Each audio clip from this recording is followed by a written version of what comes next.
Media के हमारे सभी साथियों, हमारे मीडिया विभाग के कम्युनिकेशन विभाग के साथी विनीत जी और एनएसवाई के राष्ट्रीय अध्यक्ष वरुण चौधरी जी, जैसा कि उन्होंने बताया आपको कि ये प्रेस वार्ता एक बहुत ही गंभीर विषय पर बुलाई गई है, जो अभी सामने आया है कि नीट के परीक्षा में एक बार फिर से धांधली हुई है। मतलब ये पहली बार नहीं हुआ है। और आप अगर इस देश में होने वाली परीक्षाओं को देखें तो लगभग अब ऐसी कोई परीक्षा नहीं है जिसमें धांधली नहीं हो रही है। मतलब विद्यार्थियों ने तो सोशल मीडिया पे ये लिखना शुरू कर दिया है कि एक बार फिर लीकेज सरकार, और बार बार परीक्षाओं में प्रश्न पत्र लीक होना, परीक्षा की जो तिथि है उसको बार बार बढ़ाना और जो वैकेंसियां हैं उसको सही समय पे नहीं भरना, ये मामले लगातार उजागर हो रहे हैं। ये इस प्रेस वार्ता में हम लोग खासकर जो नीट एग्ज़ाम में धांधली हुई है उस विषय पर बात करने के लिए यहाँ उपस्थित हैं। मैं इसमें 2-3 बात आपसे जोड़ना चाहता हूँ आपके समक्ष। अव्वल तो आप सब लोगों ने देखा होगा कि चुनाव से पहले आदरणीय प्रधानमंत्री जी परीक्षा पर चर्चा करते हैं। हमारे यहाँ कहावत है, जाके पैर न फटे विवाई, वो क्या जाने पीड़ पड़ाई। तो चुनाव से पहले आप परीक्षा पे चर्चा करते हैं। चुनाव जब समाप्त हो जाता है, पूरे 5 साल तक जो परीक्षाओं में धांधली होती है, टाइम पे एग्जाम नहीं होता है और जो वैकेंसियां हैं उसके बारे में आप कोई बात नहीं करते हैं। मैं आपकी जानकारी के लिए बता दूं, और चुनाव के दौरान बार बार कांग्रेस पार्टी ने इस बात को उठाया कि 30 लाख पद खाली हैं और कोई ऐसा एग्जाम नहीं है यूपीएससी को छोड़ करके। अगर यही हालत रही तो मुझे लगता है कि आने वाले दिनों में यूपीएससी के एग्जाम भी सही तरीके से कंडक्ट नहीं हो पाएंगे। जिन एग्जामों में आज तक कोई गड़बड़ी और धांधली नहीं हुई थी, उन एग्जामों में भी गड़बड़ी और धांधली हो रही है। नीट का जहां तक सवाल है, इसके 3 प्रमुख बिंदु हैं।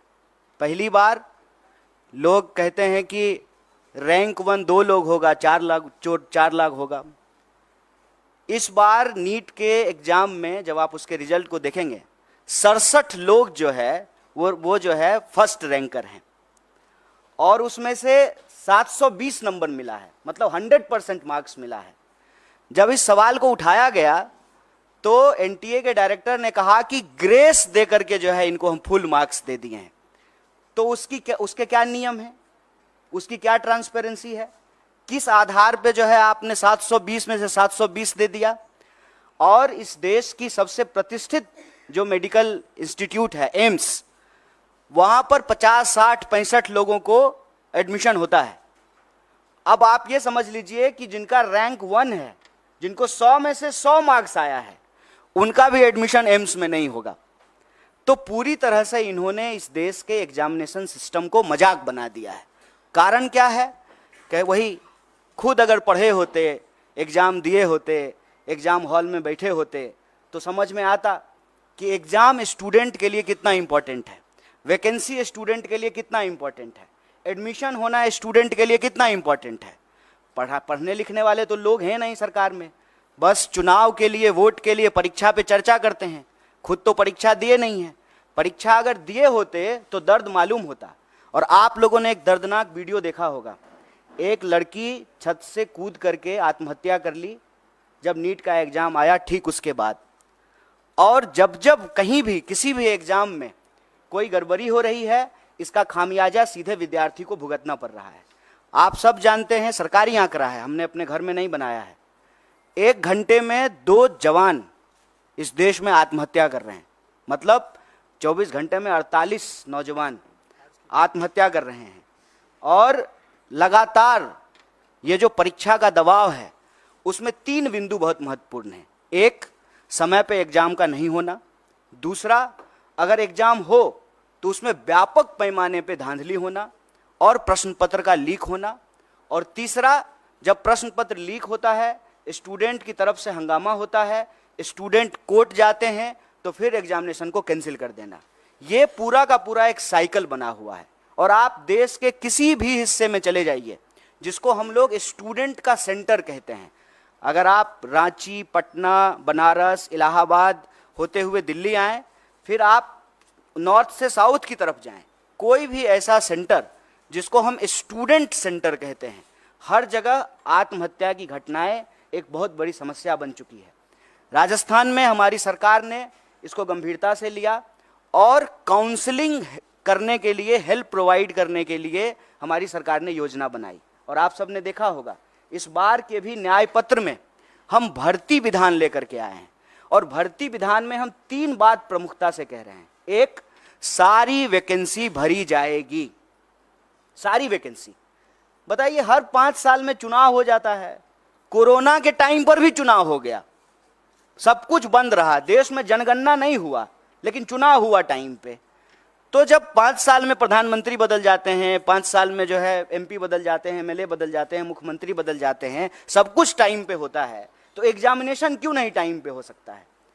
एग्जामिनेशन का ऑलरेडी एक कैलेंडर होता है, उस कैलेंडर के हिसाब से आप एग्जामिनेशन कंडक्ट कराइए। और दूसरा, बार बार जो प्रश्न पत्र लीक होते हैं, जो परीक्षा में धांधली होती है, उसमें हम एक नए करे कानून के प्रावधान की आवश्यकता महसूस करते हैं।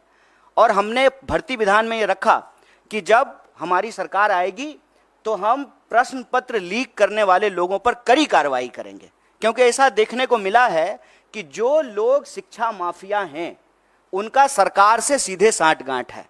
वो नेताओं से मिले हुए हैं, नेताओं से मिल करके जो है वो पूरा का पूरा जो है बच्चों के भविष्य से खिलवाड़ करते हैं।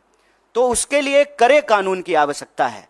मैं आपके लिए एक बात और जानकारी साझा कर दूं कि तेलंगाना में एक बहुत बड़ा मुद्दा बना, और जब तेलंगाना में चुनाव हुए तो हमारी पार्टी ने ये कमिट किया कि हम एग्जामिनेशन कैलेंडर लाएंगे, हम जो है नए आयोग का गठन करेंगे, समय पे जो है एग्जाम कंडक्ट कराएंगे, और कोई भी गड़बड़ी करने वाले किसी भी नौकरशाही के ऊपर, किसी भी जो है कर्मचारी के ऊपर कड़ी कार्रवाई करेंगे।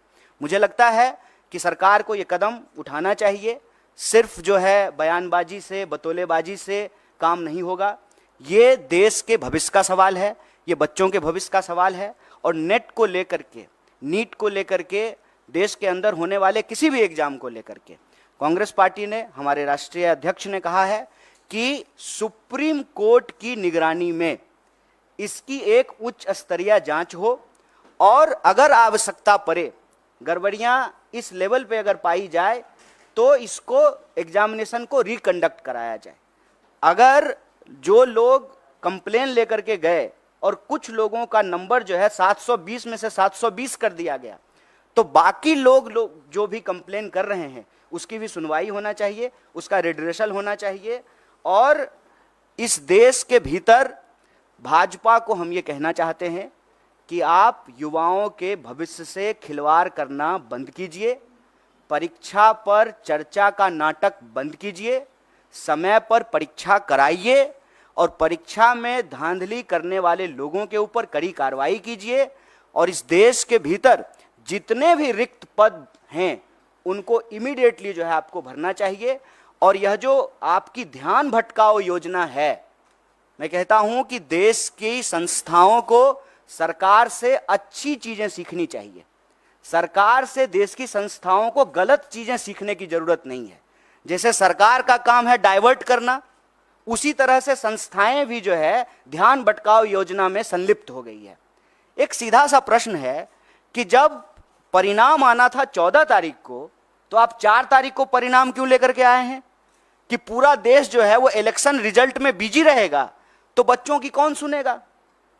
माँ बाप भी जो है टीवी पे बैठ करके इलेक्शन रिजल्ट देख रहे होंगे, तो जो रिजल्ट में गड़बड़ी हुई है उसके बारे में कौन सुनेगा? वो माँ बाप को जाकर के बताएंगे कि हमने अच्छा एग्जाम दिया है, हमने सारे पेपर जो है अटेम्प्ट किए हैं, तो माँ बाप भी कहेंगे कि नहीं, इसमें तुम्हारी गलती है। लेकिन जब आप इस पूरे प्रोसेस को देखेंगे, विद्यार्थी की कहीं से भी गलती नहीं है, क्योंकि ट्रांसपेरेंट तरीके से एग्जाम नहीं कराया गया है। और साफ साफ एनटीए ने साफ साफ जो है इस बात से डिनाई कर दिया कि जो है पेपर लीक हुए हैं।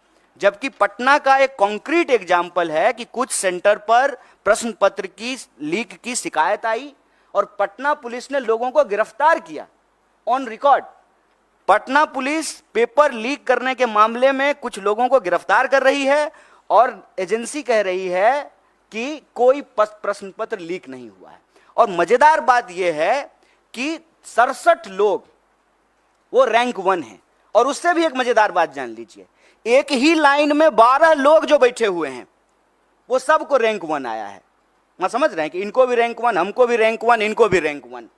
दुनिया की सारी काबिलियत लेकर के हम ही तीनों बैठे हुए हैं, बाकी और जो है स्टूडेंट के पास कोई टैलेंट नहीं है। एक ही सेंटर पर, एक ही रो में बैठे हुए 12 लोग टॉप कर गए हैं। और 100 में 100। हम किसी की योग्यता पे सवाल नहीं उठा रहे हैं, लेकिन जो एनटीए है उसकी योग्यता पे जरूर सवाल उठा रहे हैं, सरकार की मंशा पे सवाल उठा रहे हैं और सीधा सीधा ये मांग कर रहे हैं कि आप देश के बच्चों के भविष्य से खेलना बंद कीजिए, युवाओं के भविष्य से खेलना बंद कीजिए, समय पर एग्जाम कराइए, धांधली को रोकने के लिए, पेपर लीक को रोकने के लिए कड़ा कानून बनाइए, और अभी जो नीट का मामला है उसकी जो है पुनर्समीक्षा कीजिए, जो लोग भी कंप्लेन कर रहे हैं उसका रिड्रेसल कीजिए। और सुप्रीम कोर्ट ने, हमारे अध्यक्ष जी ने डिमांड किया है, सुप्रीम कोर्ट की निगरानी में इसकी जांच कराइए, और जांच में ये गड़बड़ी, ये आरोप सही पाए जाते हैं तो आप एग्जाम को रिकंडक्ट कराइए। और ये चालाकी करना बंद कीजिए कि जिस दिन जो है लोकसभा इलेक्शन का रिजल्ट आ रहा है उसी दिन नीट का रिजल्ट निकाल देते हैं। और यह जो धांधली की गई है, गड़बड़ी की गई है, बच्चों के भविष्य के साथ जो खिलवाड़ किया है, ये चालाकी नहीं चलेगी। परीक्षा पर चर्चा का राजनीतिक और इलेक्टोरल पॉलिटिकल स्टंट हम लोग देख चुके हैं। ये बात जो है विद्यार्थियों को वोट बैंक में समझने का, समेटने का नहीं है। यह बात है कि बच्चे इस देश के भविष्य हैं और उनका जीवन मरण जुड़ा हुआ है इस बात से। लोगों की रूह कांप जानी चाहिए कि एग्जाम के रिजल्ट के बाद जिस पैमाने पे जो है लोग आत्महत्या कर रहे हैं। आप देखिए, वो लाइव वीडियो है, सीसीटीवी कैमरा का रिकॉर्डिंग है कि रिजल्ट आया है और लड़की जाकर के जो है जान दे दी है। और हम इस देश के विद्यार्थियों से आप सबके माध्यम से कहना चाहते हैं, हमारी पार्टी कंसर्न है।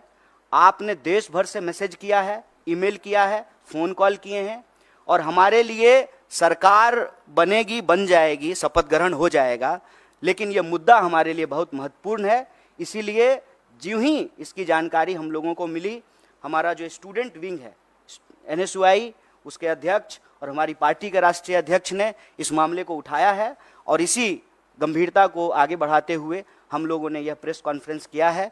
और हम उम्मीद करते हैं आप तमाम मीडिया के साथियों से कि आपके घर के भी बच्चे अलग अलग एग्ज़ाम की तैयारी करते हैं, आपके भी बच्चे हैं, हमारे घर के भी बच्चे हैं, और ये हमारे परिवार का और हमारे जो है देश के भविष्य का सवाल है।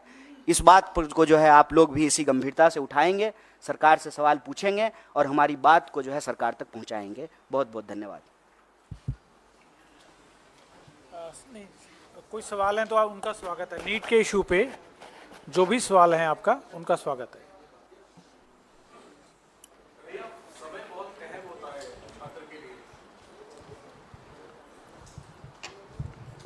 समय बहुत अहम होता है छात्रों के लिए, और खासतौर पे उनके लिए जो प्रभावित हैं। जिस तरीके से गंभीर सवाल उठ रहे हैं, आप लोगों ने भी उठाया है, तो सुप्रीम कोर्ट मॉनिटर्ड जांच की मांग आपने की है। क्या कोई टाइमलाइन आप लोग अपनी तरफ से चाहते हैं कि इतने दिनों में ये जांच पूरी हो और इसको लेकर के स्थिति स्पष्ट हो? अगर दोबारा परीक्षा करवानी होगी तो उसमें भी काफी समय लगेगा, इस पर आप कुछ कहना चाहेंगे? जैसा कि आप पढ़े लिखे आदमी हैं, खुद ही एग्ज़ाम दिए हैं, तो आपको तो मालूम है। तो अब सब लोग यहाँ पढ़े लिखे लोग हैं, एग्ज़ाम देते रहे हैं। ये जो वक्त है, ये एग्ज़ाम का रिजल्ट आने का वक्त है, और जुलाई से लगभग देश में हर कोर्स का नया सेशन शुरू हो जाता है।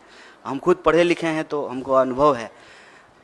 हमको लगता है कि इसको जल्द से जल्द करना पड़ेगा, क्योंकि अगर इसको जल्द से जल्द नहीं करेंगे तो फिर सेशन लैप्स कर जाएगा। और ख़ास करके हम बिहार से पढ़ के आए हैं, तो हमारे यहाँ ग्रेजुएशन जो है 3 साल का 5 साल में होता है। इसी चक्कर में कि सेशन जो है मान लीजिए 7-10 का है, जुलाई से पहले रिजल्ट नहीं आया तो 10 से 12 का जो एमए का सेशन है उसमें एडमिशन नहीं हो पाएगा। तो समय बहुत महत्वपूर्ण है। इसीलिए इस बात की गंभीरता को समझते हुए इमीडिएटली हम लोग इस सवाल को उठाए हैं, और सिरे से आउटराइटली री एग्ज़ाम की बात नहीं कर रहे हैं। हम भी उस वक्त की नज़ाकत को समझते हुए ही यह बात कह रहे हैं, लेकिन जो लोगों की शिकायत है उसको इमीडिएटली जो है उसको एड्रेस किया जाए। और सुप्रीम कोर्ट अगर चाह लेगी तो बताइए रात को 12 बजे जो है कोर्ट खोल करके लोगों को बेल दिया जा सकता है, तो क्या इस देश के बच्चों के भविष्य के लिए जो है तुरंत जांच नहीं हो सकती है? इसके लिए तो बस इच्छा शक्ति की जरूरत है और प्रायोरिटी की जरूरत है। अब प्रायोरिटी डेमोक्रेसी की अगर सिर्फ यही है कि जो है कौन किधर आया, कौन किधर गया, कौन किसको समर्थन दिया, कौन किसको समर्थन नहीं दिया, अगर यही शोरगुल चलता रहेगा, और मैं इसीलिए टाइमिंग पे सवाल उठा रहा हूं कि जानबूझ करके 14 का रिजल्ट 4 को निकाला गया है। पता है कि 4 को जो है देश में इतना बड़ा चुनाव हुआ है, पूरा देश जो है उस डिस्कशन में बिजी हो जाएगा। 4 तो छोड़िए, देश तो 1 तारीख से ही बिजी हो गया था, एग्जिट पोल पे ही जो है डांस ऑफ डेमोक्रेसी हो रहा था। तो अभी भी जो है वही चल रहा है, तो हेडलाइन में इसको जो है प्राथमिकता मिलेगी नहीं। लेकिन हम कहते हैं कि डेमोक्रेसी तो लोगों से ही बनता है ना, और हम सबका, आपका, हमारा, सबका भविष्य तो हमारे बच्चों से है। अगर हमारे बच्चे परीक्षा के दबाव में आकर के, जिसमें उनकी कोई गलती नहीं है, आत्महत्या कर रहे हैं, इससे और दर्दनाक बात क्या हो सकता है? और इससे ज़्यादा जरूरी बात भी कुछ नहीं हो सकता है। इस पर जो है तुरंत कार्रवाई करनी पड़ेगी, क्योंकि सेशन शुरू होने वाला है। तो ये सारी प्रक्रिया जो है तुरंत शुरू करना पड़ेगा। 24 लाख से ज़्यादा लोग, ज़्यादा स्टूडेंट जो हैं वो एग्जाम में अपीयर हुए हैं। इसीलिए हम कह रहे हैं कि इमीडिएटली री एग्जाम करने में प्रॉब्लम हो सकता है, लेकिन जिनके इशूज हैं, जिनके कंसर्न हैं, उसको इमीडिएटली जो है एनटीए एड्रेस करे और साइमल्टेनियसली जो है सुप्रीम कोर्ट की निगरानी में जांच हो। क्योंकि मामला इस साल का नहीं है और मामला सिर्फ एक एग्जाम का नहीं है, इसको समझने की जरूरत है। आप कोई भी एग्जाम उठा के देख लीजिए, देश में हर एग्जाम की कमोबेश यही हालत हो गई है। आप देखिए कि ग्रुप डी का भी अगर एग्जाम होता है रेलवे का, तो रेल में चढ़ने के लिए, ट्रेन में चढ़ने के लिए जगह नहीं होती है। मंदिर, मस्जिद, गुरुद्वारा, धर्मशाला, प्लेटफॉर्म, कोई ऐसी जगह नहीं है जहां बच्चे जो हैं वो गमछा डाल करके सो नहीं रहे। देश में होने वाले किसी भी एग्जाम की हालत आप देख लीजिए, किसी भी एग्जामिनेशन सेंटर के बाहर जाकर के देख लीजिए। ये एक देश के लिए गंभीर विषय है। समय की नजाकत को समझते हुए इसको तुरंत करना चाहिए, ये हमारी मांग है। सर मेरे एक सवाल है कि आप लोगों ने प्रॉमिस किया था अपने मैनिफेस्टो में कि आप लोग इसके अगेंस्ट जो है स्ट्रिक्ट एक्शन लेंगे, लॉ भी बनाया जाएगा। लेकिन क्योंकि अब इंडिया ब्लॉक की सरकार नहीं आएगी है, तो क्या आप लोग किस तरीके से एनडीए पर इस बात का दबाव डालेंगे? क्या आप सड़कों पर जाएंगे या फिर कोर्ट में आप लोगों की तरफ से भी इसकी कोई अपील की जाएगी? देखिए, एक अव्वल तो ये जान लीजिए कि विद्यार्थी इस देश के किसी राजनीतिक पार्टी या राजनीतिक दल के मोहताज नहीं है। और मैं आपको पीछे हुए 4-5 आंदोलनों का एक उदाहरण दे सकता हूँ। कोई लीड नहीं कर रहा था, चाहे एसएससी का मामला हो, अग्निपथ का मामला हो, किसी भी एग्जाम में जो गड़बड़ी हुई है या गलत नीति सरकार लेकर के आई है, उसको कोई पॉलिटिकल पार्टी लीड नहीं कर रही थी। साइमल्टेनियसली जो है, क्योंकि जिसका जीवन उससे जुड़ा हुआ है, जिसका पूरा का पूरा भविष्य उससे जुड़ा हुआ है, उसके पास सड़क पर निकलने के अलावा कोई रास्ता नहीं बचता है। तो पॉलिटिकल पार्टी के मोहताज नहीं है। लेकिन उन विद्यार्थियों को हम ये कहना चाहते हैं कि इस देश की जिम्मेदार विपक्ष होने के नाते, इस देश की सबसे बड़ी विपक्षी पार्टी होने के नाते, इस देश का one of the biggest student organization के बिहाफ पर हम आपको कह रहे हैं कि स्टूडेंट को हम साथ देंगे। और हमारे लिए एक गंभीर विषय है, चुनाव पर चर्चा करने की बजाय, सरकार बनेगी कि नहीं बनेगी इसकी चर्चा करने की बजाय, अगर हम नीट के सवाल को प्राथमिकता दे रहे हैं तो आप हमारा कंसर्न समझ सकते हैं। हमारी सरकार नहीं बनी है, ठीक बात है। हमारी सरकार अगर बनी होती तो ये प्रेस कॉन्फ्रेंस करने की ज़रूरत ही नहीं पड़ती। हम प्रेस कॉन्फ्रेंस तो इसीलिए किए हैं ना कि आप लोगों के माध्यम से हमारी बात सरकार तक पहुँचे और हम इस देश के विद्यार्थियों के बिहाफ पर जो उनके डिमांड हैं वो सरकार तक पहुंचाने की जोरदार तरीके से कोशिश कर रहे हैं। सर मेरा सवाल ये है, प्रदर्शन के मामले में आपको मैं बता दूं, ऑलरेडी कई जगह पे प्रोटेस्ट हो रहे हैं। हमारा जो है, हमने जो कंसर्न स्टूडेंट्स हैं उनसे बात की, उसमें से कुछ लोग ऑलरेडी कोर्ट मूव कर गए हैं। तो जब वो ऑलरेडी जो है पिटिशनर बन गए हैं तो हम लोगों को जो है उन्हीं के साथ हैं। हम लोग जो है अलग से पिटिशनर नहीं बन रहे हैं, उनके साथ रहेंगे। और दूसरा ये कि हम तुरंत जो है एनटीए के साथ जो है एक डेलीगेशन भी मिलेगा और जो विद्यार्थी आंदोलन कर रहे हैं उनके साथ हम पूरी तरह से खड़े हैं और हमारा पूरा नैतिक समर्थन है। सर लगातार जिस तरीके से नीट के एग्जाम में हम देख रहे हैं गड़बड़ी हुई है, इसमें बहुत सारे ऐसे बच्चे हैं जिनके पास टाइमिंग का इशू रहा होगा, जो एग्जाम के लिए अपीयर किए होंगे, काफ़ी सालों से भी कर रहे होंगे, तो उनकी भी कुछ मांगी होंगी, उसके लिए आप क्या कुछ कहना चाहेंगे? देखिए, वैसे आप अगर इस देश में परीक्षा संबंधित किसी धांधली या गड़बड़ी को देखेंगे तो कंसर्न समूह बन जाते हैं, क्योंकि हम लोग तो एक एग्ज़ाम की बात करते हैं, लेकिन जब रियल ग्राउंड पे जा कर के अपीयर होने वाले स्टूडेंट को देखेंगे, ग्रुप और क्राइटेरिया को देखेंगे, तो अलग अलग तरह की जो है वस्तु स्थिति उत्पन्न हो जाती है। मान लीजिए जिनका लास्ट अटेम्प्ट है या जिनका एज का बात है, तो उनका रहता है कि हम री एग्ज़ाम कराएं। हम इसको लेकर के अपनी तरफ से कोई बात नहीं कह रहे हैं, जो विद्यार्थियों की तरफ से मांग आ रही है उसी को रीइटरेट कर रहे हैं। पहला, इमीडिएटली जो है रिड्रेसल हो, जो भी इशूज आ रहे हैं उसको। दूसरा, इसकी जो है एक निष्पक्ष जांच हो। और तीसरा, कि अगर ये पाया जाता है कि इसमें गड़बड़ी हो तो री एग्ज़ाम हो। इसके 3 स्टेप्स जो है हम लोग ले रहे हैं। और वो जो इशूज हैं आपके, उसको संबंध में भी आपको बता दें कि एक बार अगर सरकार बात को मानने के लिए तैयार होती है तो एज क्राइटेरिया को भी रिलैक्सेशन दिया जाता है और अटेम्प्ट का भी जो है रिलैक्सेशन दिया जाता है। मैं आपके सामने यूपीएससी का ही एग्जाम्पल देता हूँ। जब सीसेट लागू किया गया था, उस वक्त कांग्रेस पार्टी की ही सरकार थी, उसकी वजह से जो है ये प्रॉब्लम क्रिएट हुआ था और फिर सरकार ने जो है अटेम्प्ट का और एज का रिलैक्सेशन दिया था। सरकार ही तो हर नियम कानून बनाती है ना। सरकार अगर कंसर्न है विद्यार्थियों के भविष्य को लेकर के, तो वो जो है अटेम्प्ट का भी रिलैक्सेशन दे सकती है, एज का भी रिलैक्सेशन दे सकती है। कन्हैया जी, टीडीपी ने कहा है कि मुस्लिम आरक्षण जारी रहेगा। चुनाव में आपने देखा होगा कि इसको अभी किस तरीके से नीट पे बात कर लेते हैं। हालांकि ये सवाल जो है ना प्रधानमंत्री जी से पूछना चाहिए कि जो अपने भाषणों में सबसे ज़्यादा इस बात को बोले हैं और उससे ठीक कॉन्ट्राडिक्टरी बात करने वाली पार्टियां उनके साथ है। सिर्फ टीडीपी की बात नहीं है, जेडीयू भी है, वही पोजीशन है, टीडीपी भी है, जेडीएस भी है। इनफैक्ट आपको मालूम है कि कर्नाटक में जो है जेडीएस ने ही सबसे पहले इसकी शुरुआत की थी। तो ये सवाल मेरे ख्याल से भाजपा के प्रवक्ता और आदरणीय प्रधानमंत्री जी से पूछा जाना चाहिए।